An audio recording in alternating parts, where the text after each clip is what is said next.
Welcome to the Deep Dive, where we explore the complex interplay between the human experience and the systems we design.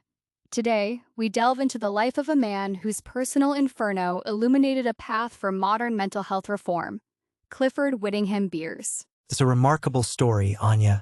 Beers was a Yale graduate and a Wall Street financier who, at the turn of the 20th century, found himself in what he called a mental civil war. To truly understand his journey and its impact, we must examine it through two critical lenses: the psychological disintegration and reintegration of his mind, and the philosophical battle for human dignity that his suffering inspired.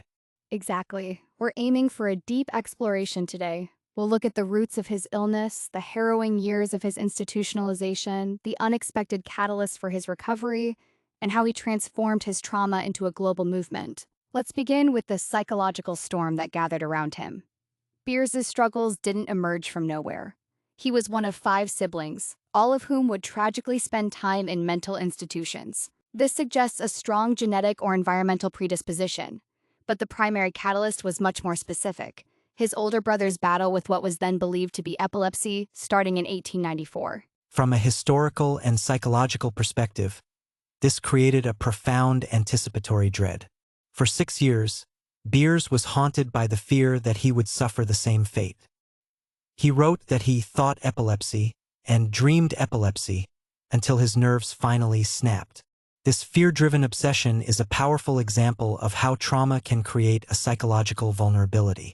It's more than just fear, Ben. It's the phenomenology of dread.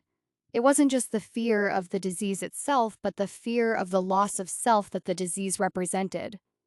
He was watching his brother lose his autonomy, and he saw his own future reflected in that loss. This constant, pervasive anxiety is a form of existential terror. And that dread culminated in a devastating suicide attempt in June 1900. He threw himself from a third-story window at his family home. He survived the fall, but the physical trauma was followed by a complete psychological collapse. He plunged into a deep state of what we would now diagnose as bipolar disorder, specifically a severe episode with psychotic features. During his institutionalization, he was plagued by intense delusions of persecution. He believed he was the subject of a vast police investigation he called the Third Degree. He interpreted every mundane event through this persecutory lens.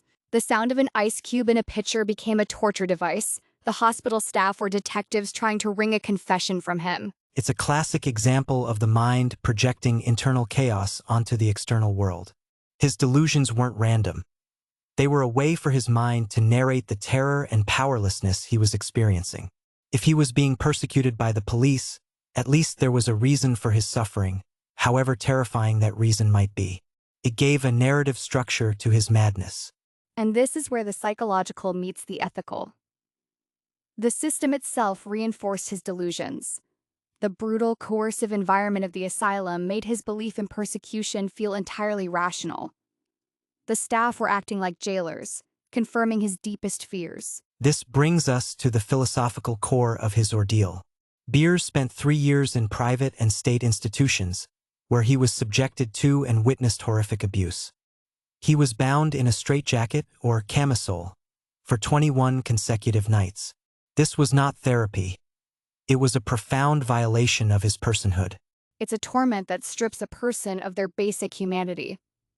From a philosophical standpoint, his autobiography, A Mind That Found Itself, is a powerful treatise on human dignity. He passionately argued that the so-called insane are still fundamentally human. They love, they hate, they possess a sense of humor. He was directly challenging the prevailing therapeutic culture of the era, which was built on mechanical restraint and coercion. This is a direct application of Kantian ethics. Kant argued that humanity should always be treated as an end in itself, never merely as a means. Beers was saying, these patients are not means to an orderly asylum. They are ends, and their dignity is non-negotiable. And he found an existential anchor in his suffering. He often spoke of the Yale spirit, an intangible sense of self and hope that fueled his will to survive.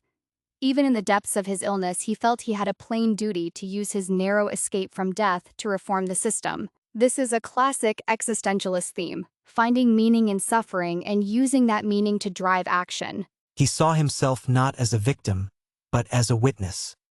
He was an articulate insider who could speak for those who had been silenced. This shift from patient to advocate is a profound philosophical transformation. He was reclaiming his agency by choosing to fight for the agency of others, embodying the existential concept of authenticity, creating meaning through action. It's a powerful lesson for modern psychology, that the path to recovery can be found not just in healing the self, but in dedicating the self to a cause greater than one's own suffering. One of the most psychologically fascinating aspects of his story is the catalyst for his recovery. It wasn't a doctor, a new therapy, or a miracle drug. It was a peer, a fellow patient. This is such a pivotal moment, and it speaks volumes about the power of peer support. Beers was trapped in a delusion that a detective was impersonating his brother. He couldn't trust his own family, but he trusted a fellow patient, someone who shared his status as an outcast. The peer, who had the freedom to leave the grounds, mailed a letter for Beers. Beers then asked his real brother to bring that letter back as a form of passport. When his brother produced the letter, the entire 798-day web of delusions instantly collapsed. It was a moment of profound psychological insight, where reality finally broke through the psychotic barrier. And what followed was equally remarkable. This event triggered a switch into a state of elation or mania. He described feeling anointed with the oil of gladness and began formulating vast but vague humanitarian projects. This manic energy, while part of his illness, became the fuel for his life's work. He had delusions of grandeur, believing he could harness gravity to build a pyramid larger than Cheops, but within these delusions lay the seeds of a revolutionary social movement. He was thinking big because his mind was in a state of hyper-expansion, but this time it was directed outward. Those delusions of grandeur were channeled into the creation of the mental hygiene movement. Beers didn't just want to right the wrongs he had suffered. He wanted to prick the civic conscience. His movement was philosophically grounded in the Golden Rule, treating others as you would want to be treated. He joined forces with influential figures like the philosopher William James and the psychiatrist Adolf Meyer. Together, they founded the National Committee for Mental Hygiene in 1909. This marked a monumental shift in focus, moving away from merely warehousing the insane toward a model of prevention, early intervention, and treatment. William James recognized the immense value of Beers's lived experience. He wrote that the autobiography read like a novel but was a document of profound scientific importance. He saw that Beers had put his finger on the weak spots of a broken system.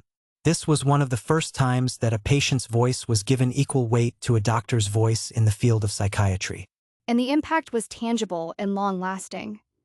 The movement led to the establishment of the first outpatient mental health clinics, the introduction of guidance counselors in schools, and a fundamental change in how the legal system viewed the psychological state of defendants. It was the birth of the modern mental health advocacy movement. Clifford Beers died in 1943, having voluntarily admitted himself to Butler Hospital due to a return of his depression. It's a poignant end. The man who fought so hard for others' mental health still struggled with his own until the very end. But by then, his legacy was secure. He had launched a global movement that fundamentally changed the conversation around mental illness. He proved that a mind that had been lost could not only find itself, but could also help an entire nation find its conscience. His book, A Mind That Found Itself, remains a classic because it is, above all, a human document. It's a testament to the resilience of the human spirit and the power of a single voice to demand dignity for all. It's a story that continues to resonate today, as we still struggle with many of the same issues of stigma, access to care, and the fundamental right to humane treatment. Thank you for joining us on this deep dive into the life and legacy of Clifford Beers. We hope this conversation has given you a new perspective on the history of mental health and the enduring importance of advocacy. We'll see you next time on The Deep Dive.